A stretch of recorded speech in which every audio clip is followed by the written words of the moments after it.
2016, early 2016, I had an accident that almost claimed my life.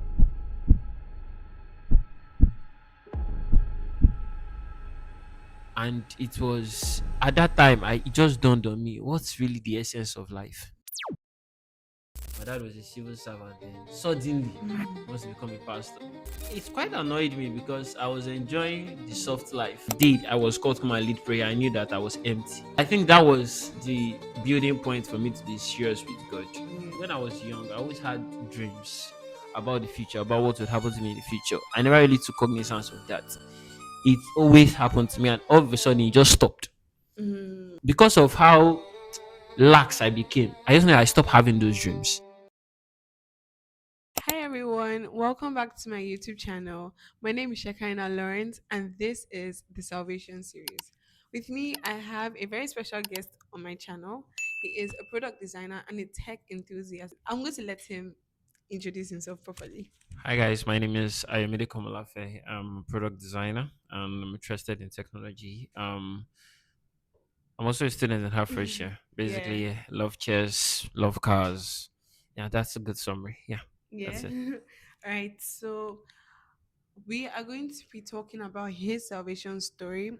For those of us who this will be your first time watching the salvation series, this series is basically about people sharing their life, sharing their experiences about Christ, how they met Christ, and just for us to see that Jesus truly is who he says he is. So we're going to get right into it right now. So, Ayo, what's your background like? Can you give us like a bit of a backstory, your family, something like that?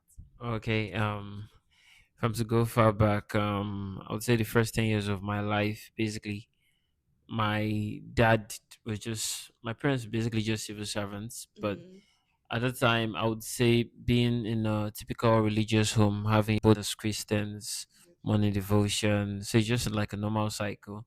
So basically, then I wouldn't say I was practically interested about anything about church. yeah, So it's just let's go to church, let's pray in the morning, and stuffs like that. But yeah. um, 2007 to 2010, my dad my dad became like an evangelist. Then he later Mm, became a pastor in 2010. So at that period, though, it was quite forced to be mm, serious about anything that had to do with church. So mm, we just blended myself, my siblings. We just blended, met like we just went with the flow. yeah, Like my dad's now a pastor. We have to become pastors' children and just more like faking the life. yeah. Basically, that was just it because I didn't really I didn't have anything in mind as regards Christ. I was just studying my Bible just to answer questions. Mm, Nothing, just on the surface level, nothing serious. mm-hmm, And I would say after that, then because there was a lot of Sunday school, mm. so I just found it amusing taking first in Sunday school. So because of that, I started because I just wanted to be first so that when we come outside, they say, "Ah, yeah, that boy is Pastor's doing well and child. stuffs like that." Yeah. So that was like a build up of my entire Christian journey in my early Mm, livelihood. But from I would say from 2012, that period that my dad became pastor, everything was just quite robotic. I just did most of it to just please my dad, to be like a mm, good child because I was the yeah, first child. I'm the first child. So just to please my dad, make him know that I'm actually a good child. I'm serving God, and yeah. for my to be a good example for my siblings. It's not as if I loved the Lord or anything. I just did it out of Out of reflex. respect. Yeah. So that was basically just it. Do you think Yeah. that if you okay, well, I think okay, based on what you said, the things you did, you were doing it because of your parents, Yeah. your one Hundred dad, percent. and like you just didn't want the whole oh you're first child, Yeah. what I are didn't you want any pep doing? talk. I just wanted to be So do doing you think good. that One let's hundred say percent. like now we're in the UK, do you Yeah. think Yeah. that let's say after secondary school, like in that 2012 period, you were sent to UK, do you think you would have changed radically? Like 100% I would have changed because you have now lost I'm no longer with my parents. I can basically do anything I anything. want. But I would say I learned a lot from my parents as regards Christianity because Mm, I learned giving from my dad. I learned it a lot from my dad, from my mom, how mm, they devoted the early parts like mm. every day, Wow. come rain, come shine, no matter what's happening, there must be devotion. Even Hmm. though you hated it, Yeah. you must come out. I think there Honestly. were a lot of nights growing up. I'll just wake up, I'll just see someone touching my head, praying. I was like, oh, leave me alone. Anointing oil on your head, Yes. plus every oh God. The plus. I'm telling you. So I think a lot of even as much as I hated it then, I'm Yeah. happy that they did because it Yeah. made me learn like the responsibilities of Hmm. definitely I'm going to be a father. Yeah. So I learned that this is like the responsibility of a Duty. man in the house. This is what a man as a priest over his children ought to do. So Yeah. I'm happy that I learned that, even though I didn't really understand it and I never really took any Took any. cognizance of it. I'm really happy that it happened. But at that point, my parents, they did their best for me, but I had to also respond to what they were Yeah. doing by also showing intentionality. But at Yeah. that point, I was just doing things to please them. If I had come to UK at the age of 12 at that time, I would have been a huge mess. 100% huge mess. In Yeah. fact, we're getting to that point. We're getting there. Yeah. So while you're speaking, a thought came to my mind. Let me ask you. Um, so you know how can I say? Yes. So you know how your parents were into the church thing. They were devoting every single second. They won't sleep at night praying for Yeah. you, Yeah. praying for church and evangelists. Did you ever think that, oh, maybe I don't know what your family was like? Was it like really affluent? Were you guys really comfortable? Or were there things that you're like, oh, you guys have been going to church since praying, but like I'm not seeing anything per se that should show Okay. that God is good I won't or say something my like that. parents were like rich, rich. Yeah, we're doing okay. Like Comfortable, just very, very comfortable. I would yeah. say that because my dad, at that time, my dad was a civil servant then. Suddenly Mm, wants to become a pastor. And it's quite annoyed me because I was enjoying the soft yeah. life Mm, with my dad being a civil servant and my mm, mom being on my both my parents were working. So basically everything I wanted I had. mm. But the time my dad became a pastor, he had to. I think what he heard from God out because he's the only one that heard God. I didn't hear God. I Of wish I course, wanted to hear God you didn't about want to that. hear So God. when he quitted his job, Mm, he had to like focus 100% on the ministry. So it was strange because a lot of things just changed. Like the mm, money that we used to collect steadily just became like a routine, something that happens like every day. Like I had to change schools even because of mm, how it came, and it was just quite strange to me. I think the first 3 5 years above it was I kind of hated somewhat. I had this reservation of like, why did my dad want me to suffer? Like I felt that way, and but thank God for my mom. My mom always put in my mind that basically, even while he was working, yeah. everything we had came from God. Mm, It's not as a result of their intelligence at work or anything. So even right now that he's no more working, our resources still come from God. And my parents drummed that into my mentality. If I never had that understanding, yeah. I'm not sure things like paying tithes or first fruit would be easy for me. Mhm. Because despite that, my dad always drummed it to our head that Must we pay. have to give our tithes to God. We have to give our first fruits every year. I made that tradition. The first salary I got. I think when I started working, the first pay I had that Mm, time, I gave it to the church. I didn't even calculate anything. I just took it to church. Even this year also, like I made it like something that something you'll be because doing if you don't, regularly. if you're not consistent with it, Yeah. you would stop. You would, And truly. no, if you think the money is quite small, Mm-hmm. and when I have more money, I'll do it. When you have more money, you won't be able to do it. So I Yeah. think that kind of stuff affected me quite Mm-hmm. much, and I had to build up with that. Yeah, Okay. I feel like the perspective you're coming from because the person that so David, the video before yours, yeah, he was also coming from the pastor's child thingy and how he also was living in pretense until he had his personal encounter with Christ. While we're getting to yours, because yeah, that's why we're here. definitely. Um the reason why I asked the question about like questioning God's goodness, provision, especially because most full-time pastors, when you're starting, it's never as Yeah, yeah, easy. It was never as flamboyant as it is looking now to many people. but it looked really hard. And I remember somebody who spoke to me about it, person me, a pastor's child also, said like they don't get why, like why are they suffering? I want to be able to buy what I want. Don't tell me buy what you need. Like I also have wants.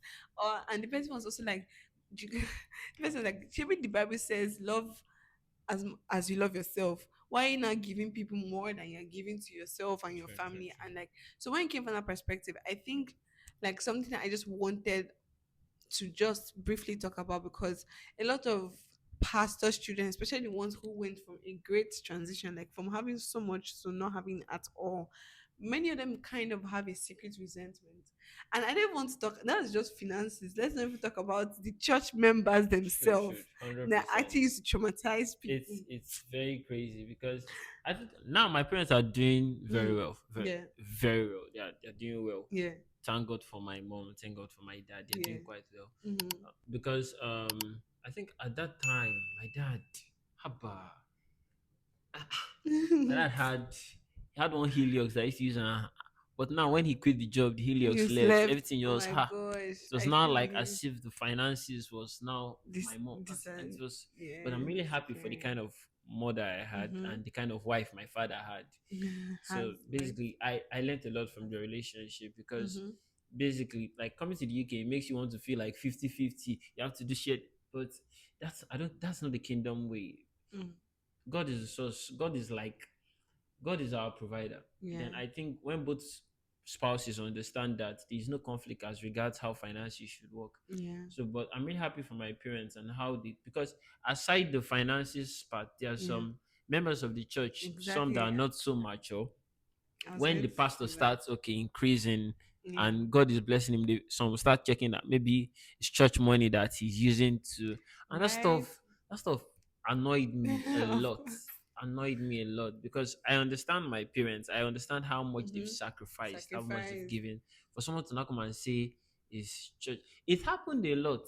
It happened a lot because I lived in Abuja at the time, and my parents always wanted to keep me away from stuff like that so that because I was quite young, teenager. Yeah. If they my especially my mom, she didn't want me to have this kind of resentment towards church members because anytime stuff like that happen, I'm always asking who said that.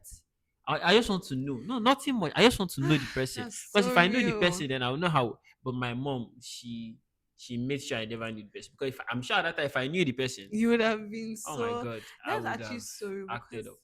because like a lot of pastors' children have a resentment against the church, against members of the church. And in fact, like even Lawrence Oil was sharing his own personal Yeah, it hurts too, because happens. when his father was alive, they were everybody was all around the father because his father was doing a lot for God, and then when his father died, everybody just Disappeared. disappeared. Like, so all the hypocrisy was just glaring. That's And just it. I feel like a lot of pastors students also have to not just deal with the fact that the finances are not as flamboyant as it was before, Yeah, yeah. but also have to deal with the fact that now you have to start living with people who are not necessarily your family members. Uh, You have to that start that accepting actually didn't people. happen to me though Really? because um my dad became a pastor 2010. Yeah. 2010 we I'm happy that my dad we had a house of our own even before Oh. he ventured into ministry. And my parents were doing it, so we had our own house. Mm, Even when my dad, the first church that he pastored, mm, so let's say with by car, it's just like let's say 20 to 30 minutes drive. mm, So sometimes I trekked because there are sometimes he had to use his car to go bring church members to mm, church. So he used his car, and that time my mom was also doing well at her work, so she had her own ah, personal car. But my dad will use the bigger car to bring. At that time, the bigger car was my mom's car. no.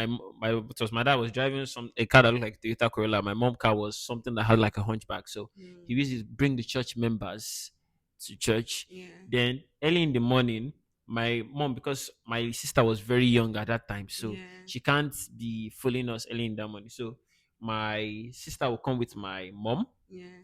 Why me and my younger brother? My dad would drop us at a place not far Mm, from the church. Then we would trek. Oh my god, it wasn't funny. We would trek to church. Then he would bring the church members because the church members, the house is quite far.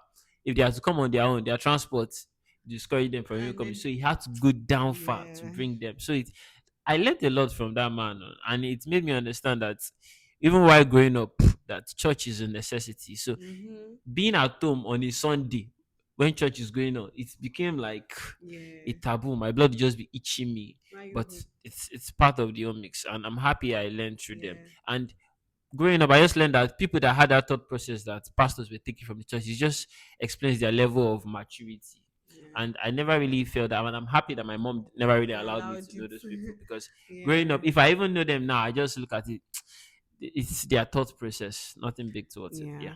If you're a pastor's child and you are secretly resenting your church, not even just the church, like body of Christ, you've seen how they've treated your parents or something. Like I can say that for one, as long as if you're faithful with this little, God is going to Point me to reward your you. answer. And beyond just the reward for your faithfulness, He's able to heal whatever hurt has been you are currently feeling, right? Yeah.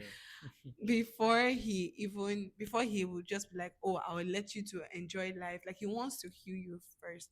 And the last thing I'll say is like he said, give people a lot of grace, but of course, like be intentional about setting boundaries, Yeah. or be intentional about knowing that people still make mistakes. Yeah. All right, I we've also feel most times why you can't actually blame the church members yeah, because there are pastors that actually do do steal from the still church.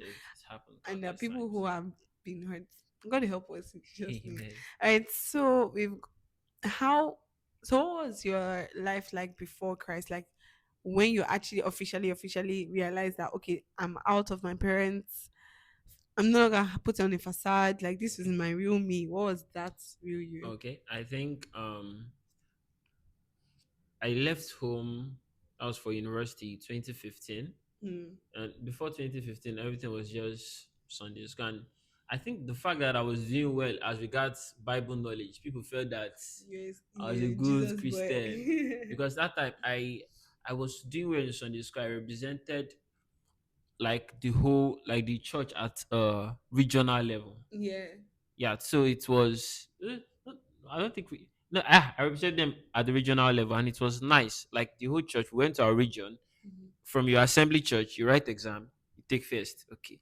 From that one, you at district level, you write again, take first. From that one, then DCC level again, take first. Then you're now going to region. So Region. it was nice, and I felt that as long as I'm doing this, I'm doing well. I'm in God's good book. But Yeah.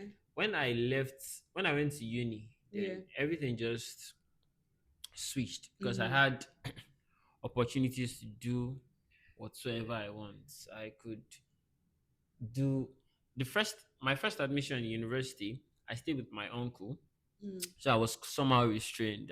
If I want to, what they call Misbehave. flexing at that time, I couldn't do it. Then I didn't like the course, so I took jam again. Then I Yeah. got another course. For that course, and I got my own apartment to stay Yeah. with like some of my friends. It was because of the moral upbringing I had.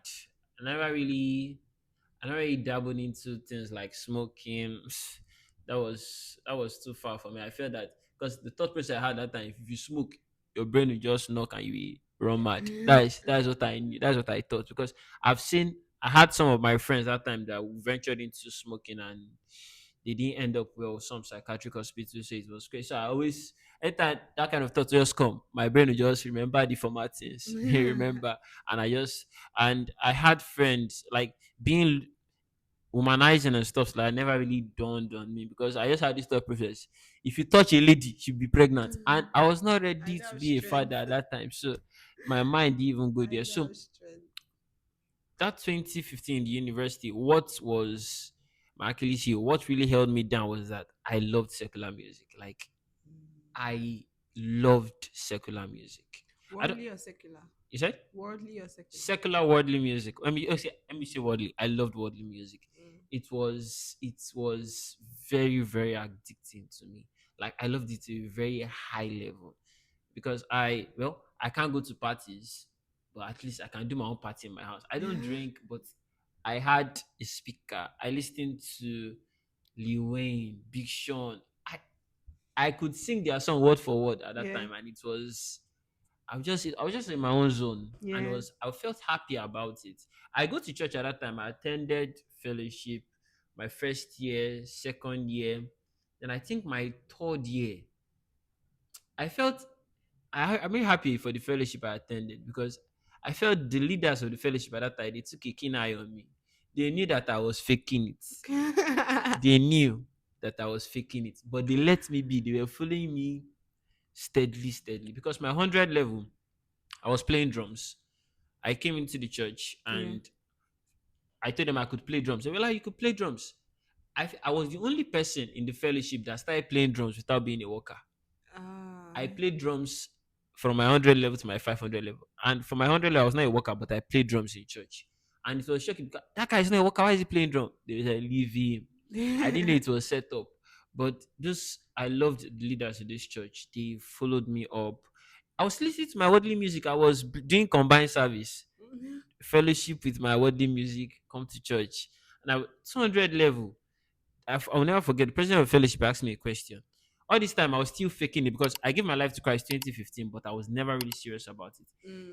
2017, the fellowship of the Christian the president of the fellowship asked me a question when they were about to induct us as workers. Because even the workers Yeah. exam, I wrote it, I took second, and I was not even serious with God. I was like, I'm doing well now. He asked me a question I'll never forget. He said, how long do you pray? Like, what's your time of prayer? How many Yeah. hours do you pray in a day? Because I was hearing people say 3 hours, 2 hours. I was like, I guess where pray do for you that people long. find all this time when they school? Me and I said, let me not look like a small man. I said 4 hours. He looked at me. I looked at him and he was laughing. I'll never forget Papa Anthony. He looked at me. Hey, 4 hours. You pray 4 hours a day? I said, yes, yes. He said, okay. He said, okay. We were on the altar when I was lying. Though. When I started, I was lying. He looked at Bruh. me. He said, okay. He said, okay. 4 hours. I said, yes, sir. Mm. So no problem. It's all right. He said, okay. He asked me some other questions. I said, yeah, it's okay. It's okay. He didn't say anything. They left me. I joined the workforce. Then I noticed that before I was enthusiastic about joining the workforce because of I played drums. I just want to be playing drums and be doing Yeah. my worldly music. I noticed that it became difficult to cope because I was using my human strength to do this, and it became tiring, as if I should stop going Mm. to church because just felt everything was stress. Yeah. But as I persisted, I was happy that I persisted though. And one thing that affected me is that I don't have a lot of friends. So the few friends that I have, they really influenced me. And at that time, most of my friends were, let me say, worldly guys. Mm. So they could not force me to humanize, but they could play worldly music around me. And because I like worldly music, I sing along, and Yeah. it clouded my mind at that time. So church was difficult. I'm in the choir. I'm listening to worldly music, but I'm playing to gospel songs. So it was like a contradiction. So Yeah. I just felt that something is wrong because at all this time when I go back home during holidays, I blend well. Like everything is well. So you can't even spot that That you're not something is actually wrong. okay. Because if you ask me Bible questions, I will answer. If you come into church as a worker, I'm a worker. You're a So worker. nothing seemed wrong. But internally I knew that something was off. Then I think it was the time they called me, the day I was called to come and lead prayer. I knew that I was empty because Mm. I didn't know what to pray about. I can't. I could not speak in tongues, so I was just there repeating the same prayer point over and over until they tap in that. Don't worry, just don't worry. Ah, I think that was the building point for me to be serious with God. Yeah. And all before this, I've always, when I was young, I always had dreams about the future, about what would happen to me in the future. I never really took cognizance of that. It always happened to me, and all of a sudden, it just stopped. Mm. Like, I think when I was far younger, when I was 7, 8, I had the dream of what would happen to me by 12, what happened to me by 15. But because of how lax I became, I just know I stopped having those dreams. 2016, early 2016, I had an accident that almost claimed my life because I schooled in Mina. I was coming back from a test. The bus normally, if, like all this, you know how Lagos is that the bus does not stop, but you will come down. Yeah. So I was in that long bus. After the driver bus stop, I was at the back. Bus stop, bus stop. He was not listening. So he was, and if they pass my junction, before I can get back home, it'd be extra expense. So I was like, let me jump from the moving bus. Let me jump. All I remember was that I jumped. I didn't remember anything again. By the time I woke up, I was in the hospital. And it was at that time it just dawned on me what's really the essence of life. What's really the essence of life? What am I enjoying in this worldly music that I'm listening to? So mind you, I've given my life to Christ 2015, but I was not serious. So all those moments of reflection just dawned on me, Definitely. and I just decided to be serious. And at that time, my generation, they always do like what we say generation is like 200 level, call ourselves generation 200 level. Oh, okay. 200 level, we called ourselves Nehemiah generation. I love those guys. So we started doing Tuesday prayers. That's when it all began for me. So every Tuesday, 7 to 8. Tuesday, 7 to 8. I always kept those 7 to 8 prayers. Building up from that, suddenly, one day I came back from church. My neighbor was playing Theophilus song. I was in church when they are singing. I used to play drum, so I used to play drum. I just used to vibe. So I came back. I found out that the song I used to listen to fellowship. One guy is playing. I said, "Who is this guy, Safe? Who is this guy that you are playing?" And he told me Theophilus. I said, "You should send me the song so that I'll listen to it. So that when they are playing it in You church, I know will how not to be play it. lost. And Yeah. I will not be asking that what should I play." So I collected the songs. I started playing it. Jesus. I listened to it. I listened to it. I listened to it. This was 300 level first semester. I listened to it. No, 200 level second semester. I listened to it. I became addicted to his songs. And he's not as if he's singing. Sometimes he's speaking in tongues for a very long time. Then he Yeah. start chanting. I was like, this guy's style of song is different. Different. So I started doing it. I started doing it in the night. I would just 30 minutes, just keep to it. And that time I don't have like a regular time of prayer then. It was anytime I feel like praying, I pray. So I was just I was just Yeah. trying to force mechanize my relationship with God. Yeah. Then I think the second time I was called to lead prayer in church, it was that time I started speaking in tongues. It just Came. came out. It wasn't rehearsed because that time people when I heard people speaking in tongues around me, I used to get annoyed. So I went online. There's one bishop where you able tongues for 2 minutes. I went to go and memorize it. So what I'll do is that when they are speaking in Oh, tongues, the memorized tongue I've is what memorized, you say. I'll start saying is that it's not me people who oppress. So at that time, the No. tongues just came out fluently. So since then it's just been glory after glory, and it's just been a wonderful experience.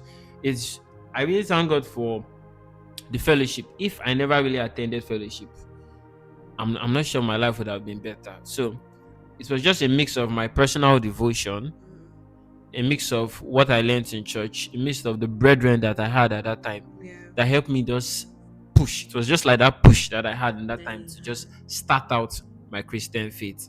Then fast forward to like COVID. COVID was the best year in my life because COVID, I was alone. It was COVID that I read my Bible from Genesis to Revelation for the first time because I was just like, okay, I have this ample time. I bought a boombox. So what I do with that boombox is that I downloaded Theophilus music. I will increase it to the highest volume. I'll just be disturbing everybody in the house. Like everybody must hear what Theophilus I'm hearing. speaking. So and it just kept me accountable because I was hearing that if I tried to do anything wrong in the house, my parents would be like, See, the person is listening to so chant. it just kept me in that box, and I was Yeah. happy because I studied my Bible. I Yeah. prayed a lot. I will pray. I will sleep. Yeah. Even though I sleep when I'm praying, when I wake up, You I will continue. continue. I will study my Bible, and it was just a wonderful experience for me because back then in church, if I attended a church that was filled with mostly older people, Yeah. so when they are doing Bible study and I want to contribute, it's quite difficult. And the first time I actually tried to contribute, an elder in the church actually told me, "Sit down. What do you know?" So it's caged me. But after that COVID, Mm. I just a newfound confidence because anytime I'm talking before COVID, if I'm talking to someone, if I'm Yeah. talking to a lady, ladies talking to ladies was quite difficult for me because if I'm talking to a lady, I'll start scratching my head. The words will just mumble in my throat. I wouldn't know what to say anymore. And it affected me when I'm in church, when I want to contribute to a point. I'll be talking, but all the thing I want to say will just be stuck in my throat. And Yeah. I'll just, but I just found a newfound boldness. I could talk fluently. I could talk about the Bible without being confused. Mm. And that moment just builded me Holy up. Spirit is Yeah. good. So that's it. You literally touched on every part I would have even Yeah, said, honestly.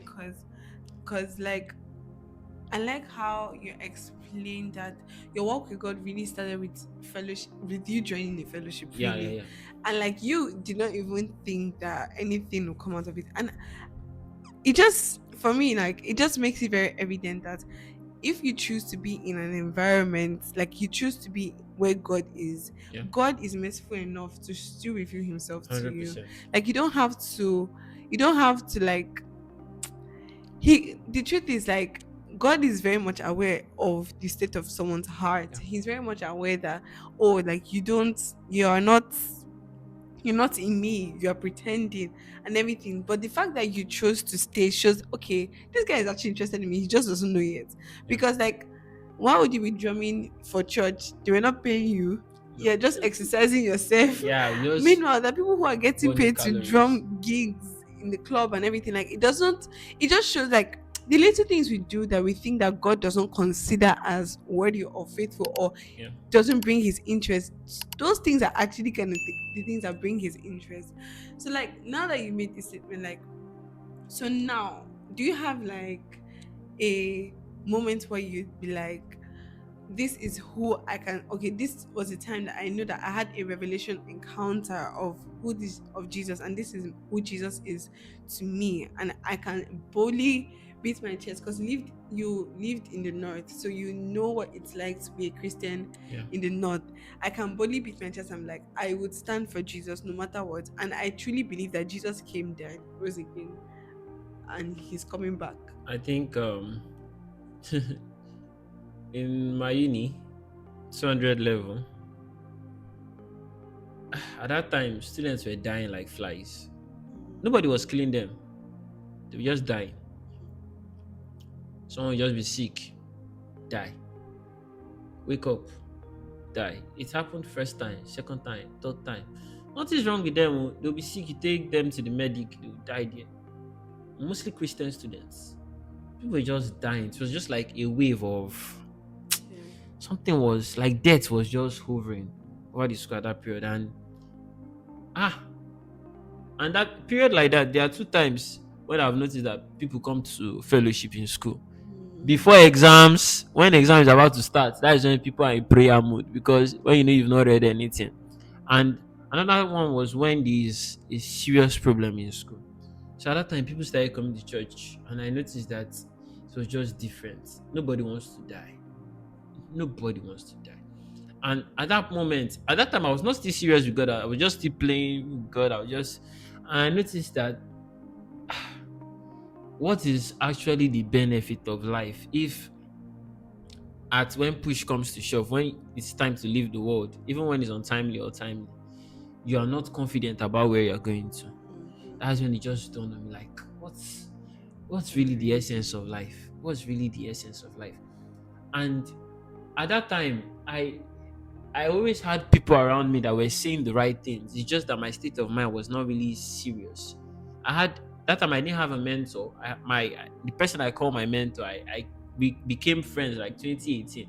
So he was just, I can use the example that, when you want to buy suya, they will give you a taste. He was just Hinting. hinting me. He wasn't being forceful. He was just, I could have conversations with him about the Bible for 3 to 4 hours after Bible study. Bible study will finish around 9. We'll talk for 3 hours till like 11, 12.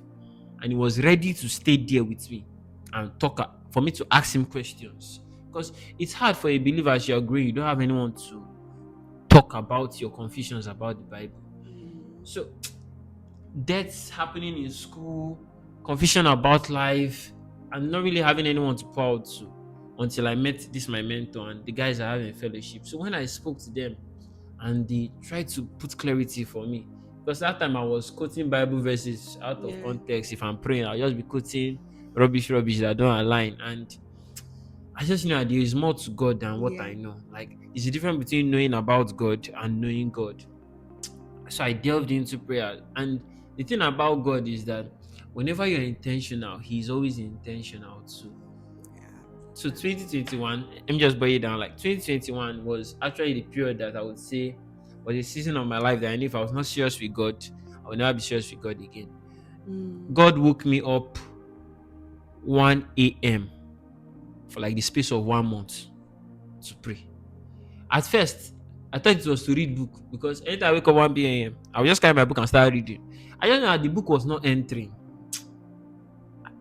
I never really felt it was for prayer because why should I pray? What is waking me up? And it was the period of tests. Yeah. So I felt maybe it was my For body you to responding read to exam.